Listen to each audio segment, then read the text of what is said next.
कनकमहामणिभूषितलिङ्गं फणिपतिवेष्टितशोभितलिङ्गं दक्षसुयत्नविनाशनलिङ्गं तत्प्रणमामि सदा शिवलिङ्गम्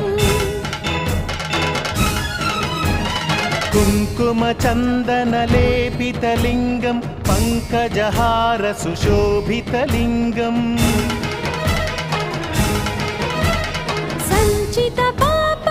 सञ्चितपापविनाशनलिङ्गं तत्प्रणमामि सदा शिवलिङ्गम्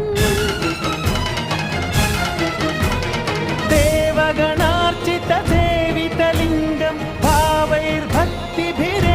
च लिङ्गं दिनकरकोटिप्रभाकरलिङ्गं तत्प्रणमामि सदा शिवलिङ्गम् अष्टदलोपरिवेष्टितलिङ्गं